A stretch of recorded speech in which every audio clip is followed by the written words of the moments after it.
사랑하는 성도 여러분, 약한 그때 강한 줄 믿으시길 바랍니다.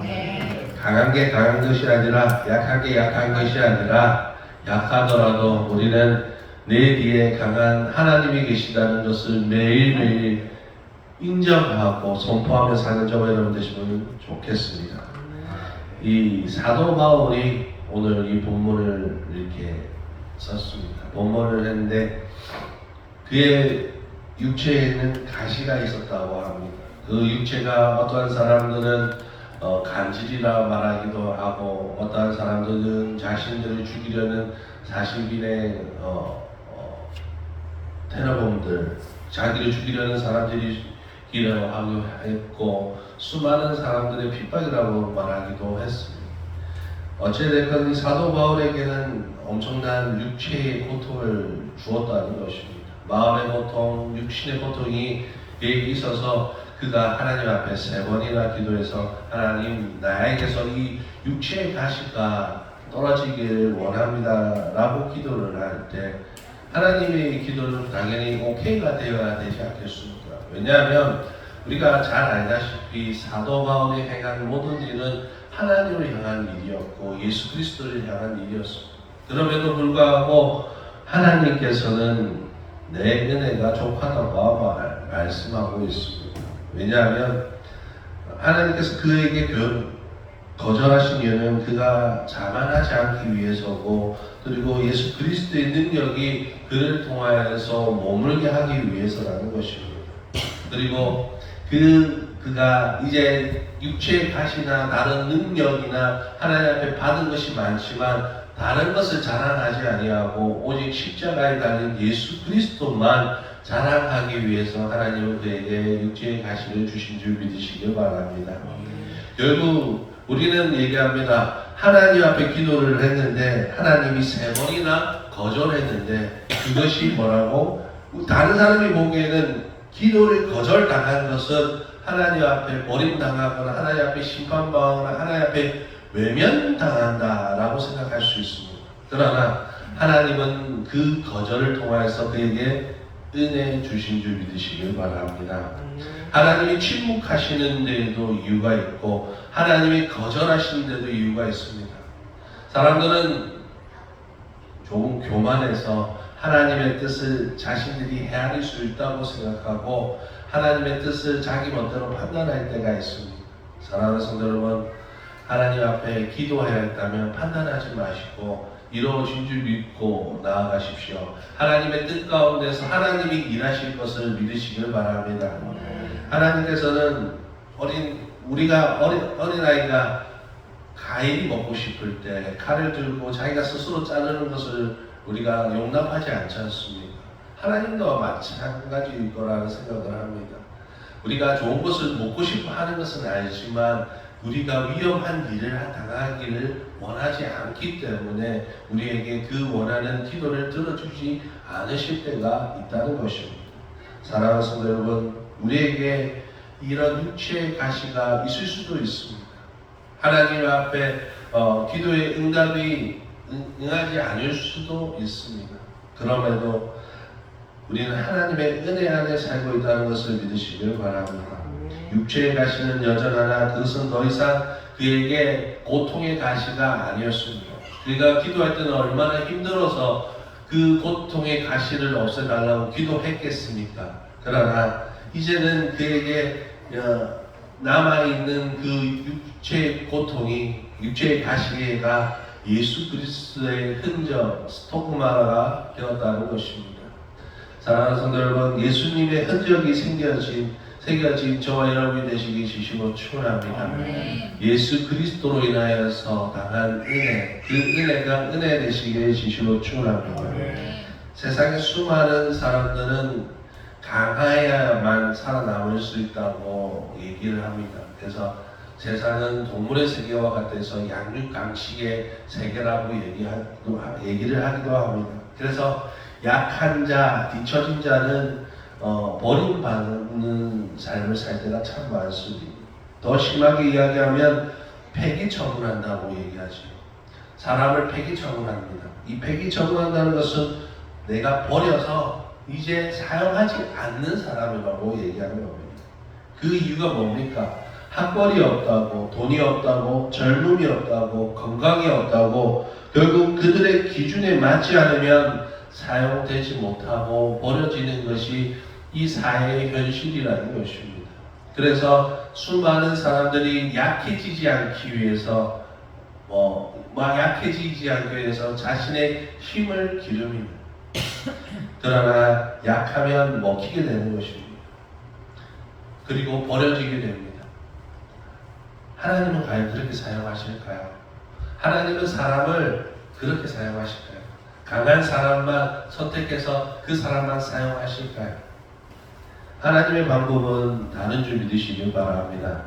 하나님이 사람을 사용하신 데는 오히려 그들을 낮추어 버립니다. 그들이 강함을 가지고 있다면 그 강함조차도 낮추어 사용하시는 하나님이신 줄 믿으시길 바랍니다.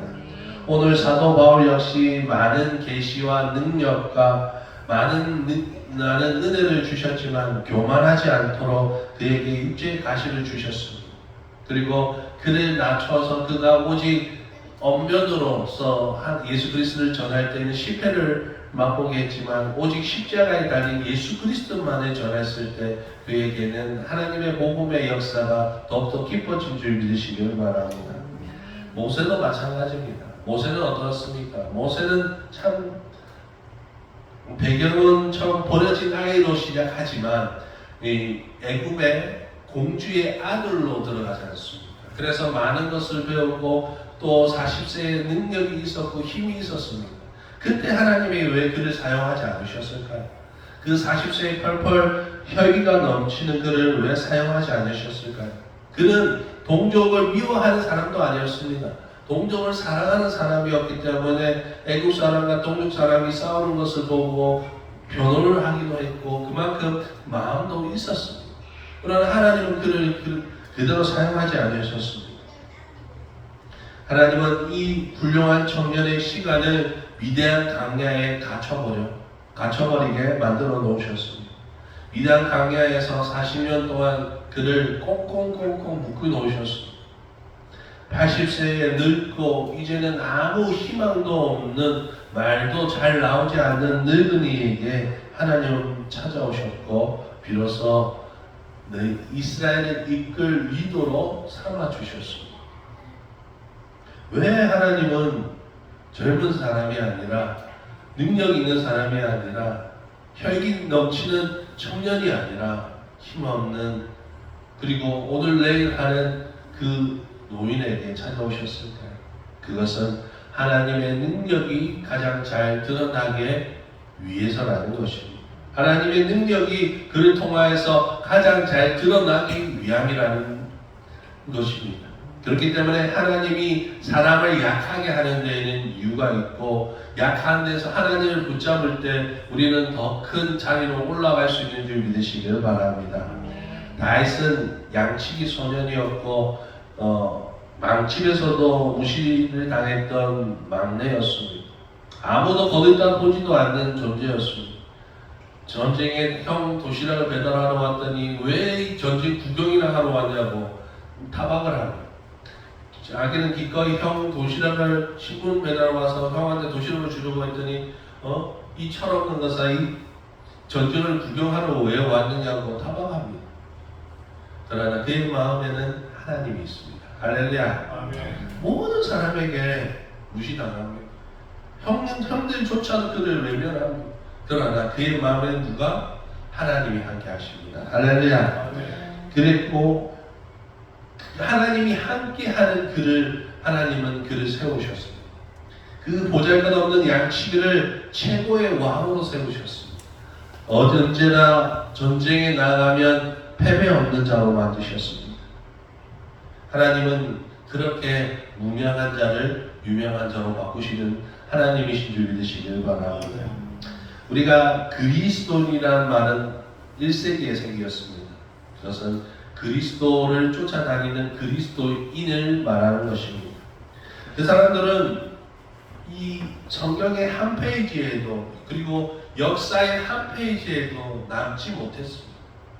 그러나 그들이 매일매일 핍박당하고 약해지고 버려지는 모습처럼 보이나 그들의 삶의 삶과 죽음을 보면 전혀 그렇지 않다는 것입니다.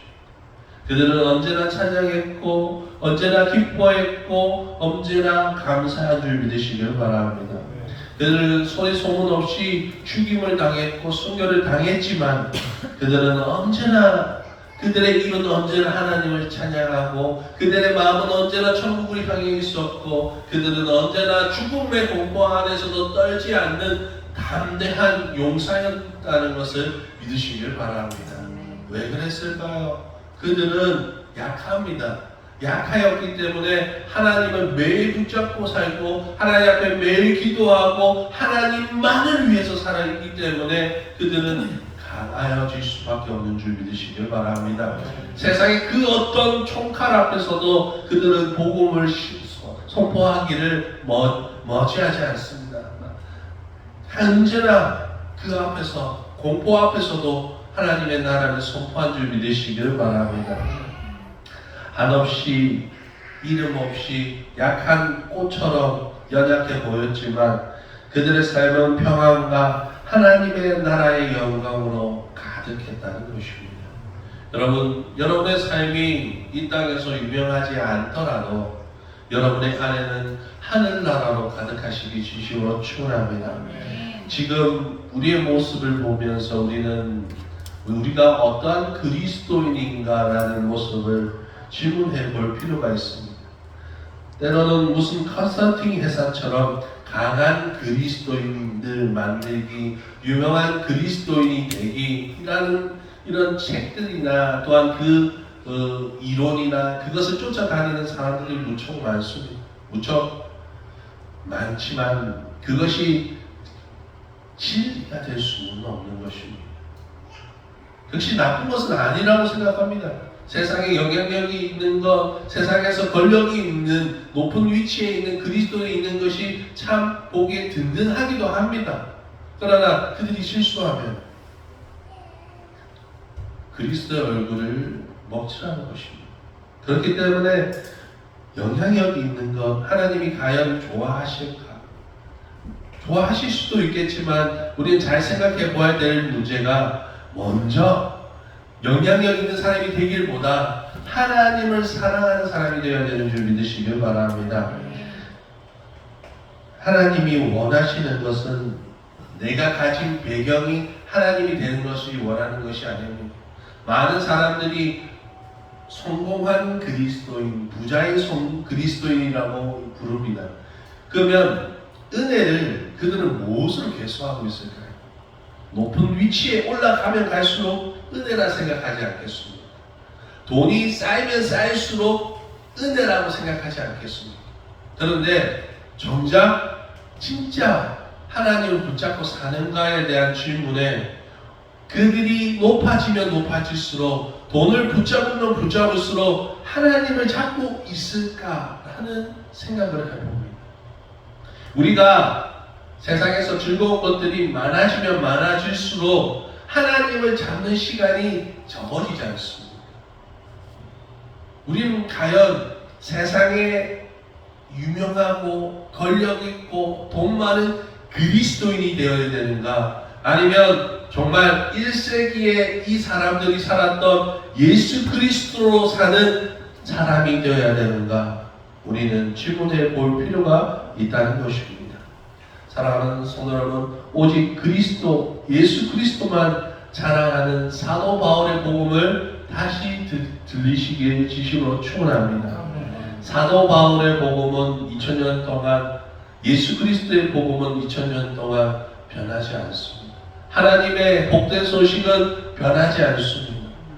우리에게 많은 물질이 아니라, 명예가 아니라, 건강이 아니라, 어떠한 세상의 축복이 아니라 하나님이 여러분에게 임한 줄 믿으시길 바랍니다. 임마누엘 되시는 예수 그리스도께서 우리에게 오신 것입니다. 하나님이 나와 함께 하십니다. 그것이 우리에게 기쁜 소식이라는 것입니다. 그분의 믿음으로 말미암아 우리의 모든 죄가 사라지고 우리가 하나님의 자녀가 되어 하나님의 나라에 갈 수 있는 특권을 얻었다. 그리고 영원한 생명을 얻은 것이 진짜 복인 줄 믿으시길 바랍니다. 내가 세운 기업이 잘 되고 내가 세운 단체가 잘 되어서 돈 잘 벌고 먹고 살만하면 그것이 은혜가 되는 것이 아니라, 은혜로 돈을 계수하는 것이 아니라, 자기가 추구하는 것을 은혜로 바꾸는 것이 아니라, 하나님을 하나님답게 볼 줄 아는 믿음과 지식이 있어야 될 줄 믿으시길 바랍니다. 다윗이 실수를 한 적이 있습니다. 자신이 군사가 많아지니까 그 군사를 인구조사를 합니다. 물론 이게 내가 하나님 앞에 받은 은혜가 얼마나 많은가 생각하면서 우리가 계산할 수도 있지 않습니까? 그런데 그 마음의 중심에는 뭐가 들어있냐면, 내가 받은 복을 세어보면서 뭔가 있냐면 내 것이라는 교만함이 생깁니다. 내 힘이라는 교만함이 생기는 거예요. 다윗은 어떠한 사람입니까? 하나님의 이름으로 살아가는 사람입니다. 어떠한 사람이든 하나님으로 살아가는 다윗이 자신의 힘을 뭘로 얘기했냐면, 나의 기업은 하나님입니다. 나의 방패는 하나님입니다. 나의 칼은 하나님, 나의 산성은 하나님입니다. 외치던 자가 뭘 배경으로 삼고 있습니까? 하나님이 주신 축복을 배경으로 삼으려고 한다는 것입니다. 그리스도인은요, 그리스도로 살아가야 됩니다. 그리스도인은 돈으로 성공하는 자가 아니라, 권력으로 성공하는 자가 아니라, 유명세로 성공하는 자가 아니라, 사람들 앞에 운명할다 할지라도 하나님 앞에서 하나님으로 살아왔다 자부할 수 있어야 되고, 눈물 흘릴 줄 알아야 되는 줄 믿으시길 바랍니다. 우리가 그렇게 되었으면 좋겠습니다. 우리의 모습이 내가 먼저 그렇게 되었으면 좋겠습니다. 내가 마지막 때 하나님으로 살았다고 고백했으면 좋겠습니다. 결국 우리는 하나님을 위해서 일합니다 라고 말은 하지만, 결국은 하나님을 위해서 일하는 것이 아니라 나에게 임한 기업이나 축복이나 단체나 어떤 교회의 성장만 바라볼 때가 참 많다는 것입니다. 우리는 내 스스로의 내면을 들여다 보아야 합니다. 내가 정말 예수 그리스도로 살고 예수 그리스도 죽고 예수 그리스도를 위해 사는가? 예수님은 나에게 모든 것을 주셨습니다. 할렐루야. 하나님은 그의 독생하신 아들까지 나를 위해서 친히 다 내어주셨습니다. 나는 그분을 위해서 무엇을 하고 있는가? 예수 그리스도의 이름을 팔아서 오히려 내 욕심만 채고 있는가? 사랑하는 성도 여러분, 그래서 우리가 자랑해야 될 것은 무엇이 되어야 되겠습니까? 오직 십자가에 달린 예수 그리스도 외에는 자랑할 것이 없어야 될 줄 믿으시길 바랍니다. 내가 약해지는 것을 두려워해서는 안 됩니다. 내가 연약해지는 시간은 고난의 시간으로 여길 것이 아니라, 연약한 내가 완전하고 온전하신 하나님을 붙잡을 수 있는 깊은 시간이, 깊은 은혜의 시간이 되는 줄 믿으시길 바랍니다. 사랑하는 성도 여러분, 하나님은 우리의 능력이십니다. 할렐루야. 구원받은 자의 능력이 하나님이신 줄 믿으시길 바랍니다. 내가 진정 그리스도인으로 완성되어 간다는 것은 내 입에서 얼마나 많은 것이 튀어나와야 되겠습니까? 내 입에서 나오는 것이 복음이 되어야 됩니다. 내가 자랑하는 것이 복음이 되어야 되고, 내가 자랑하는 것이 십자가에 달린 예수가 되어야 되는 줄 믿으시길 바랍니다. 나는 연약하고, 나는 여전히 연약하고 여전히 죄인이지만, 나를 하나님의 자녀가 되게 만들어주시는 예수 그리스도의 이름을 찬양하시는 저와 여러분 되시기 주시로 축원합니다. 이 땅에 가능한 것이 배경이 되고 능력이 되지 말고, 우리의 길이요 진리요 생명이신 예수님만 자랑하는 저와 여러분 되시기 주시로 축원합니다. 세상에 우리의 모습이 비교해서 보면 연약하지 않은 것이 아무것도 없을 것입니다. 나이를 비교하고, 권력을 비교하고, 돈을 비교하고, 지식을 비교하고, 여러분 하나하나 다 비교해 보십시오. 여러분이 그 중에서 가장 뛰어난 것이 얼마나 되겠습니까? 그러나 누가 있습니까? 하나님이 있습니다. 할렐루야. 아멘. 모든 것을 다 만드시고 이루고 계시는 하나님이 계십니다. 아멘. 그렇기 때문에 내가 연약해지더라도 나의 모습은 실망할 것밖에 없지만 하나님이 있기에 우리는 다시 일어서고 천국을 향해 나아갈 수 있는 줄 믿으시길 바랍니다. 아멘. 사랑하는 성도 여러분, 우리는 우리의 신분을 깨달아야 합니다. 우리는 이 땅에 거할 자가 아닙니다. 이 땅에서 잘 먹고 잘 살다가 여기서 끝날 사람이 아닙니다. 우리는 나그네입니다. 아멘. 천국 가는 나그네입니다. 아멘. 이 땅은 지나가는 길입니다. 아멘. 차라리 내 약함을 인정하고 매일매일 하나님의 도움을 구하는 저와 여러분 되시기 주시고 축원합니다. 아멘. 내 약함을 깨닫고 하나님 앞에 도움을 구할 때 하나님의 강하신 손이 우리를 붙들어 능력 주시고 회복 주시고 은혜 주실 줄 믿으시길 바랍니다. 아멘. 하나님의 능력이 임해야 됩니다. 하나님의 동행하심이 임해야 됩니다. 아멘. 매일 그것을 누리시는 저와 여러분 되시길 바랍니다. 그것을 누리시기 위해서 기꺼이 하나님 앞에 약한 자가 되시길 진심으로 축원합니다. 아멘. 기도합니다.